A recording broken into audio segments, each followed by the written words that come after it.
With the anniversary of the Russian invasion in Ukraine coming up, everyone is bracing themselves for a heightened upscaling of battles. Still, tensions are at an all-time high between Russia and NATO, and it got me remembering of a couple of things I read a little while ago, and I thought I would look it up again, namely two things. The Russian army would march over much of Europe with her secret armies. The key theme of Russia and the papacy, especially now with the great chance of Pope Francis going to Russia. This has many people alert to the Garabandal prophecy back in the 60s. I'm going to read a few quotes from Blessed Elena Aiello and highlighting a clear link of her blunt prophecies with La Salette, Akita, Japan, and Garabandal. Just little snippets, not too much, not too in depth, but enough to see the pieces. Now, the first thing to point out is that the next few slides contain messages from Blessed Elena that could easily cause worry or fear, anxiety even. And I remember long ago I used to get those little feelings in the stomach. Not anymore, not for a long time. And that's because I'm loving the gospel, I'm loving the faith, an intimate relationship with God, love of Him, love of faith. And when you start seeing the obviousness of the things contained in all these messages and prophecies, it's clear that it's a merciful, loving God sending Our Lady as a mother for all of us, warning us to get back on track, warning us that we're going to bring about our own doom if we don't. Now, when we bring that all together, I'm going to quickly go over it, but don't focus in on any of that fear or anything. While I'm reading, you'll see some lines highlighted which stood out for me. But what stands out for you? We'll get to that.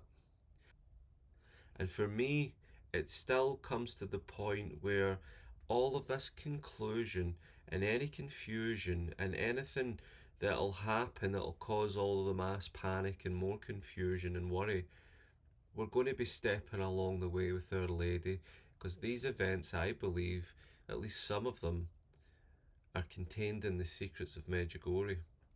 And as we know, these secrets are going to be revealed a few days in advance by Marian and the priest of her choosing, who's now, I believe, in his late 70s.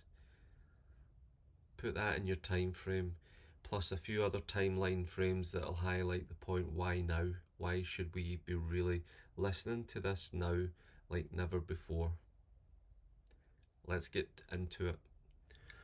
So the first slide here on the left, we have Blessed Elena, who gives us the prophecy of Russia and her secret armies marching over Europe.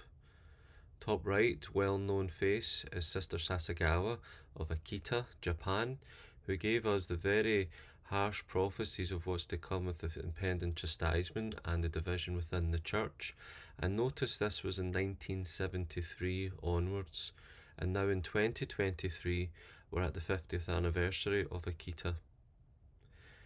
And at the bottom is a little picture depicting the description of the children at La Salette when they first encountered our Blessed Mother, weeping. And of course the messages that follow on, it's understanding why she was weeping, and we're going to get into some of them. But there's some links with that, as I've already said, and the main warnings coming from these sources are Russian armies invading over Europe, which right now you would think couldn't happen due to the Ukraine war not going their way according to the Western media. But I would take that with a pinch of salt for now, and not to forget that the fact that this is exactly what would be described as happening, is it would look as if they couldn't advance, but then overwhelmingly something happens in their advantage that they can. Of course, it concerns as always not just the key to Russia, as it always has done, especially since Fatima, but it's also a key with the Pope, the papacy, and the church itself. And like I was saying, these multiple calamities that are now coming through on these messages, do not be alarmed. We're going to get through them quick, and then we'll be able to discuss a little further about them all with my added commentary. So Our Lady to Blessed Elena on Good Friday 1960. The world has become as a flooded valley, overflowing with filth and mud. Some of the most difficult trials of divine justice are yet to come before the deluge of fire. I, for a long time, have advised men in many ways, but they do not listen to my maternal appeals, and they continue to walk the paths of perdition. But soon terrifying manifestations will be seen, which will make even the most obdurate sinners tremble. Great calamities will come upon the world, which will bring confusion, tears, struggles, and pain. Great earthquakes will swallow up entire cities and countries, and will bring epidemics, famine, and terrible destruction, especially where the sons of darkness are. This is pagan or anti-God nations. Have you looked at the socialist map of the world yet?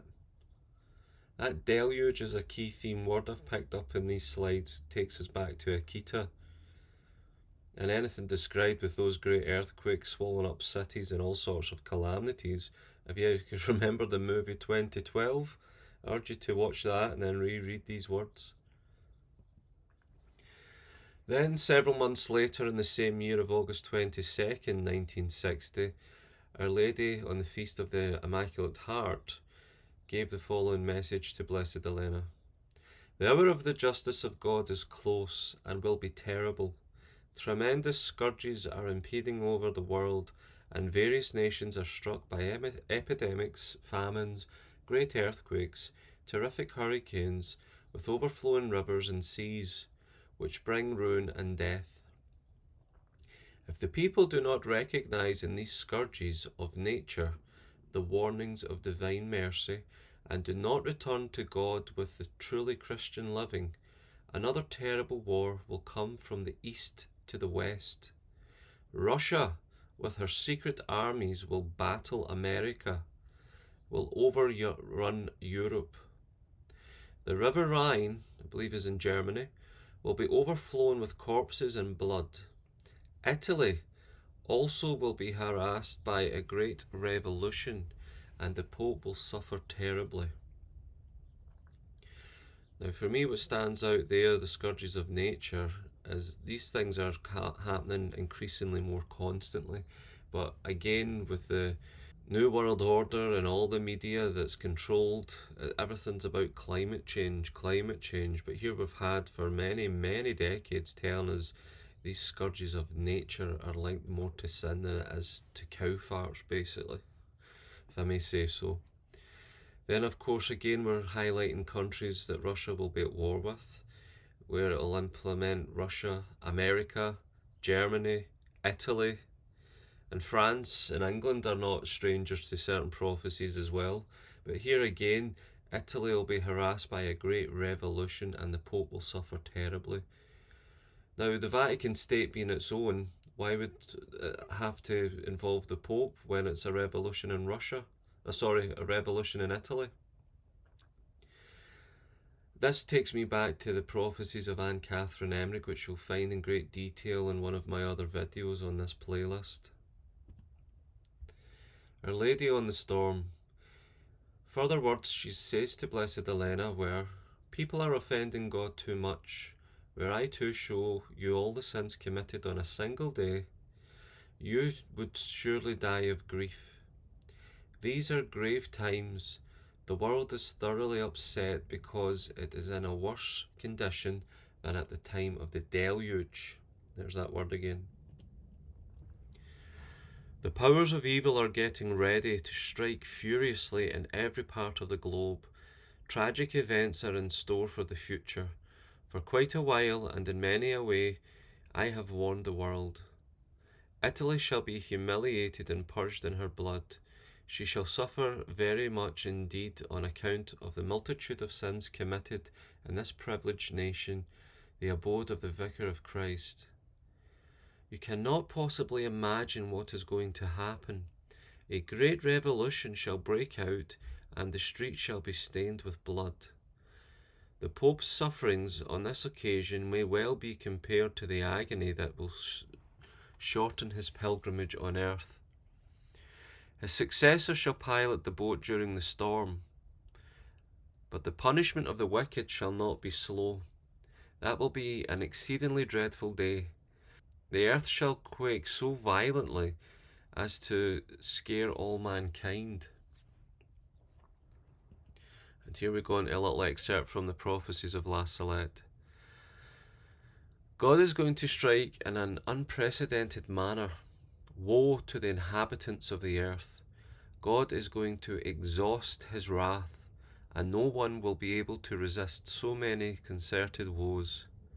Many will abandon the faith, and the number of priests and religious who will dissociate themselves from the true religion will be great.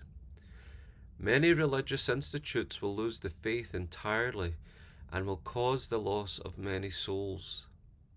The Church will pass through a frightful crisis. The Holy Father will suffer greatly. I will be with him to the end to receive his sacrifice. We're talking martyrdom. For a time, God will not remember France or Italy because the gospel of Jesus Christ is no longer known. But the prayers, penance, and tears of the just will ascend to heaven, and the entire people of God will beg for pardon and mercy, and will ask my assistance and my intercession. Then Jesus Christ, by an act of his justice and his great mercy toward the just, will intervene, and then there will be peace, the reconciliation of God with men. Charity will flourish everywhere. The gospel will be preached everywhere, and men will make great progress in the faith because there will be unity among the workers of Jesus Christ, and men will live in the fear of God. Now, things highlighted from these for me concerning the Pope, first of all, is Italy also will be harassed by a great revolution, and the Pope will suffer terribly. Then another time, a great revolution shall break out, and the streets shall be stained with blood.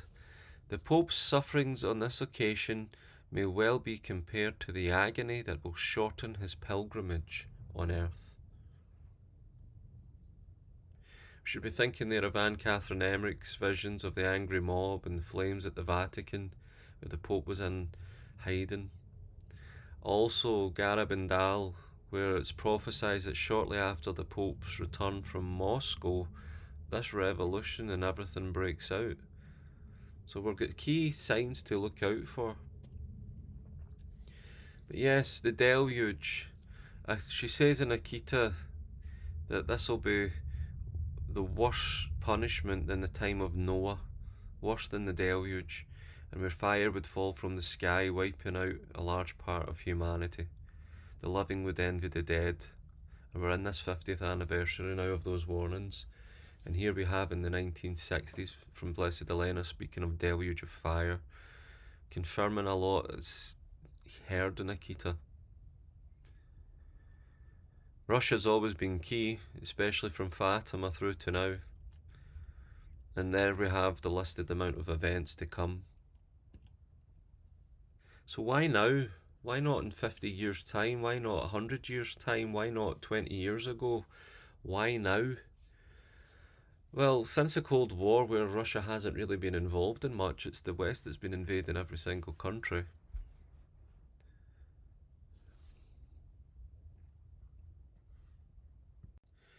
Now, I've got a couple extra notes here to look at when speaking about it. The key points or key words for this little short one today that stand out for me are the word deluge.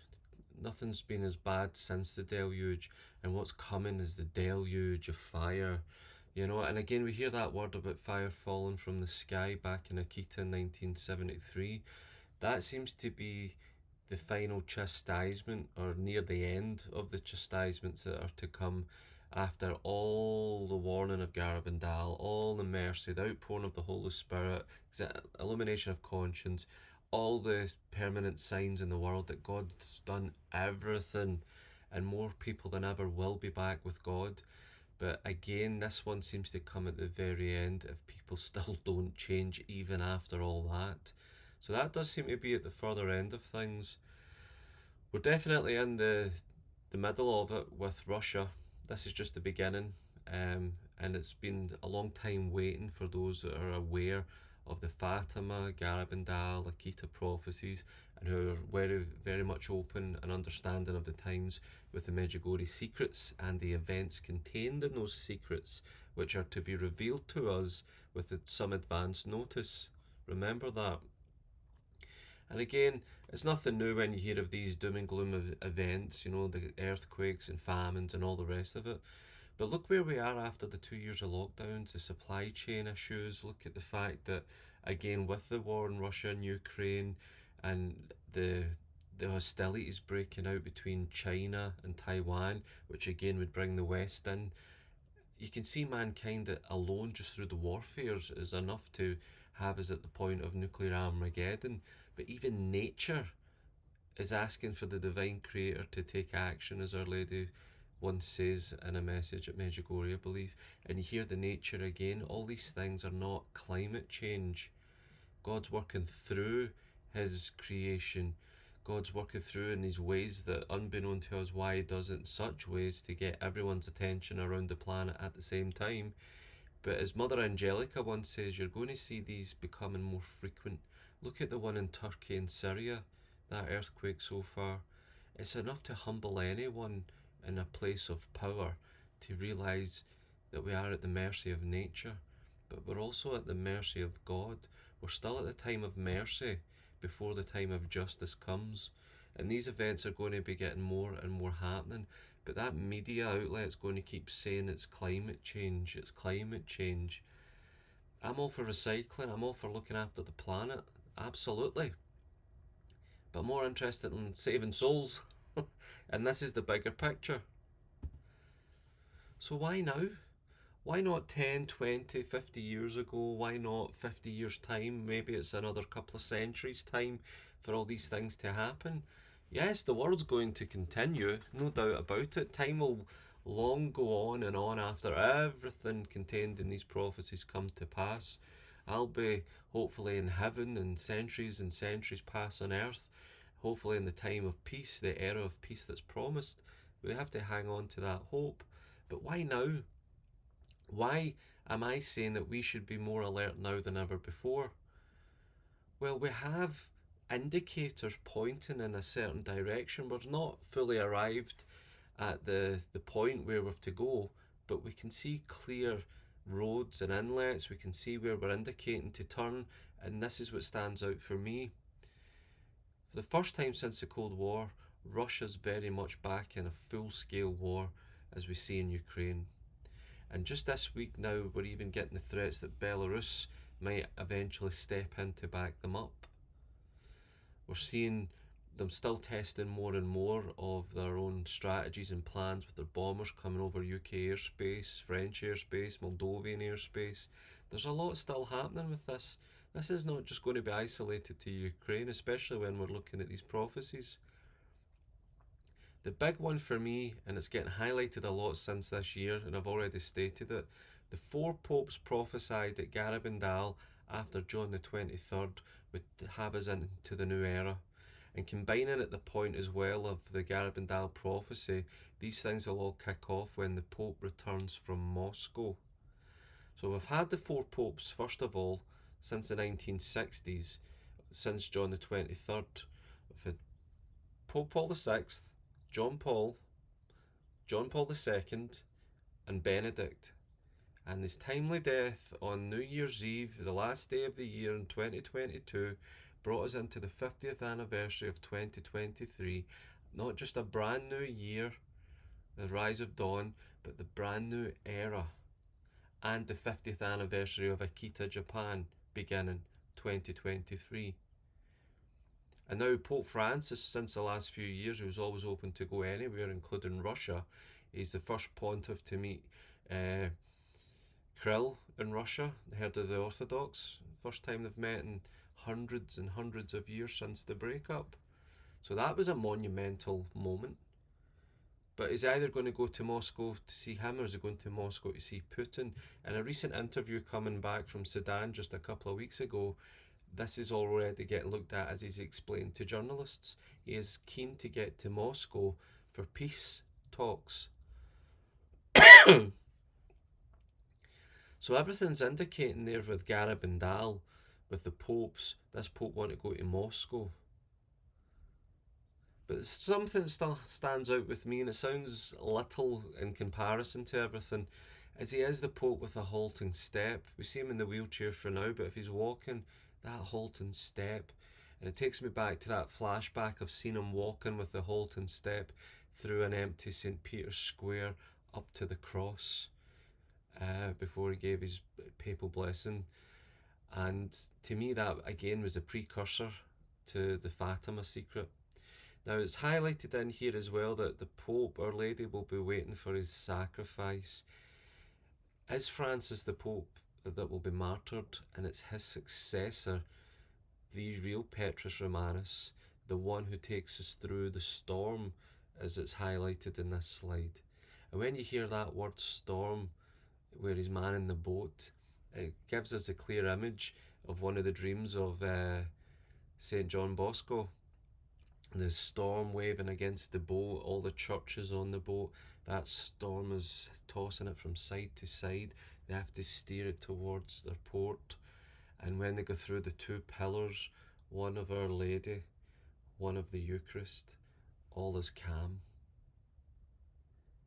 That's what we're waiting for, the calm, but we're very much, a storm is brewing. Like I says, it's the 50th anniversary of Akita. The messages are very blunt and very clear, and you can watch that in depth on my channel and the Marian Apparitions playlist. Now, some people see, I don't know what it is with the Catholic mindset, everything's historic, it's all in the past, and you can't associate it with now, today. Oh, that happened then, it doesn't happen now. Or something like the fact that we're used to just using history as a way to understand how things are now, because we don't see it happening like this, whereas we read all it in the history so fast, we expect it the same, even in the Bible. You know, you turn a page, it's 100 years later in the Bible or something, but we see it instantly. But we need to realise this is gradual, this is coming about, but when it happens, and it really happens, it doesn't matter how long it's been, the timing's the timing. But the reason I say that is because I don't believe we're going to be, alright, so this was said in the 1960s, this was said in the 1970s, this was said way back in the 1500s in Quito, Ecuador, or this was said here or there. Why now? Why? How can we know if it's now? Well, for me, and I know a lot of people don't believe in Medjugorje for what their own reasons or whatever, but I would say look at the entire context, the updates with the Holy See and everything else that's going on with the shrine status. Look at the fruits as always. Medjugorje secrets, the 10 secrets that are allowed to be revealed in time, with Mariana, the main visionary, and the priest that she chose years ago to reveal them, Father Peter. Now he's, I'm sure, 78, something like that, last I looked, a year ago. So if it's to happen in their lifetime, especially his lifetime, to reveal it to the world with 3 days advance notice. I'm 37. What age are you? The timeline. There's every chance, if God spares us to live to a good old age, a statistical age even, that we're going to see that. So we don't need to wonder. I believe the Illumination of Conscience is one of the first or second secret of Medjugorje, and then the third secret has been revealed as the permanent sign. Now that fits the Garabandal timeline, because we're going to have the Illumination of Conscience, then the Great Miracle, and then the permanent sign would be left. So again, there's a fitting there, although we don't know everything. And that's just the way God works. He gives some revelation to this visionary or seer and some to this one, but you start to see the connections. And for me, we're going to walk through piece by piece, secret by secret, event by event, contained in those secrets. And that's why we've nothing to worry about, because we've been warned, we've been foretold, and we have the remedy. The remedy to bring this down, to stop many of it, to make the chastisements less severe through fasting, prayer, penance, just living good lives, morally inclined good lives, of good upbringing, get back to our Christian roots, get back to societies showing such, and hopefully that's something that's there for everyone to grab or to get. And I don't want to keep my channel going on with just all these prophecies and doom and glooms. That's not how I live my faith. I don't use this to fear God or anything. I love God. I have an intimate sense of Him in my life. And when I look in the journey of my life all the way, especially in the hardest years of my life, and I look where I am now recently, He's always there. And it's our own battle with our pride, our ego, our hurts, our wounds. It can all be dealt with through God, and I want to start bringing more of that faith walking with God into the channel. But yeah, let's leave it there for now until the next time. Don't forget, thumbs up, subscribe to the channel, spread the word while we can. Let's do it.